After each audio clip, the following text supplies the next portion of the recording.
Hello and welcome to the Calmcast, a time to feel calm and think clearly. I'm Claire Downham, the Queen of Calm, a transformational life coach. I was a burnt out head teacher who finally made the journey to calm after years of trying, and I want to prevent you from having to do the same. The Calmcast is a series of short explorations, gently guiding you back to your natural state, which is calm and clarity. Just listen like you would listen to music, with an open mind and curiosity. There's nothing else to do. Now let's relax into today's episode. So today I want to talk about toxicity, which I've noticed recently coming up quite a lot in my social media feed. Now, I do believe there is something called toxicity, which of course is in our environment, unfortunately, in the air we breathe, in some of the food we eat, and all sorts of other places, things we put on our skin, cleaning products, etc. There are things that can enter our body that are not so good for us, but that's not the toxicity I'm actually talking about in this session. It's this idea that a place of work or a room we enter or a relationship or a boss or our social media feed or many, many other things can actually be toxic. And I have to kind of consider what people even mean by that word. And I can only really assume, and it is an assumption, that they mean that there's a feeling involved. Because otherwise, how else are we judging that something is toxic? So what does it even mean to have, let's take a workplace for an example, to have a toxic workplace? Well, I'm guessing that for many people that means that there's unpleasant behaviour going on, or people are not kind to each other. Perhaps it's to do with the work expectations or the culture. But if that toxicity, that not nice feeling, really came from those things, then surely every single one of the people who work there will be experiencing exactly the same feelings. And I mean exactly the same, because this is not about condoning or spiritually bypassing unpleasant experiences. And this is not saying that we should accept certain ways of being spoken to or treated at all. But it turns out that we don't need to feel awful about it to make a change. We don't need to have that awful toxic feeling in us in order to make a change. We're not stupid. We don't need to be riled up in order to change something that's not enjoyable and not perhaps our ideal, or how we prefer to be treated or spoken to, or anything else. We don't have to feel awful to make a change. And in fact, when we come at these things from a place of calm, we tend to make much better, more measured, and more helpful decisions for ourselves.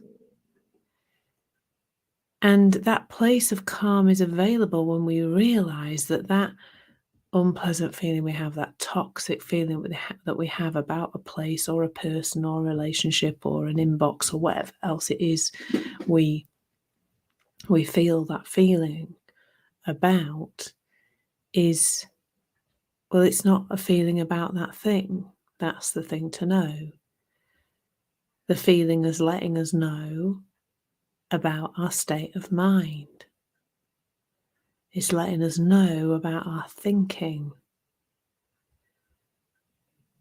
It's letting us know that we've got toxic thinking about that place. I know of a woman who sadly and innocently has left 4 workplaces because she thinks she's been bullied.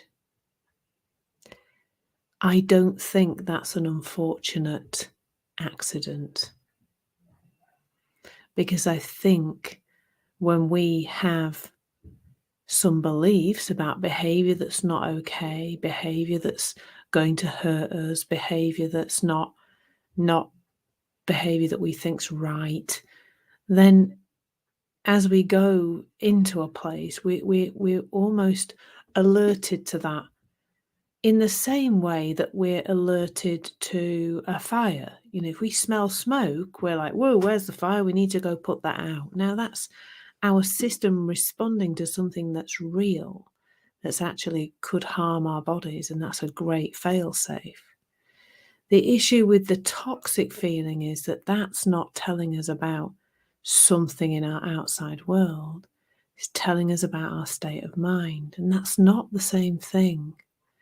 And it's not the same information, and it's not the same guidance in terms of what we then do.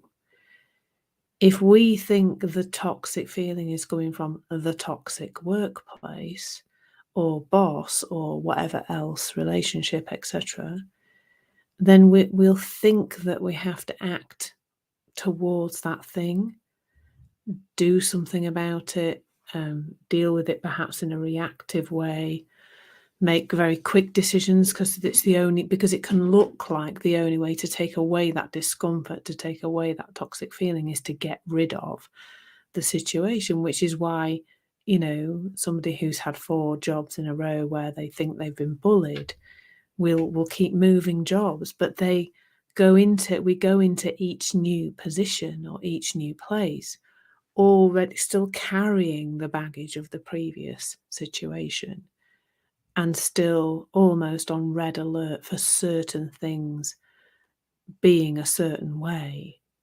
And that can be as small as a look or what we perceive as being a certain atmosphere. There is no atmosphere. It looks like there is, because what we're working with here is the most creative force in the universe, and that's the power of thought. It's so powerful, and it does look real in the moment. And so for anyone who is in the situation where they think they're in some kind of toxic space, deep compassion, because it does look like it's real. Always it looks like it's real. But the thing to know is that it isn't. It's not real. And I think what happens is we don't get to explore what's going on inside us if we keep pushing the thing away or changing the thing or running away from it. We miss this guidance system telling us about our state of mind. We miss the opportunity to start to explore what is it I'm believing here that's not true? What is my thinking creating? What kind of things have I learned in the past at some point that are now creating this reality for me? Well, something that looks like reality for me. Well, your personal reality, not the reality. And if we keep batting away the things, we keep running away, we're never kind of getting curious enough to see through it, to see through our belief system, to see through the thing that makes a place look toxic to us. We can't get a feeling from the outside world.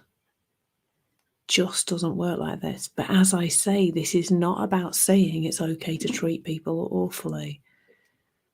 But actually, when you understand where your feelings are coming from, the likelihood of that happening is a lot less.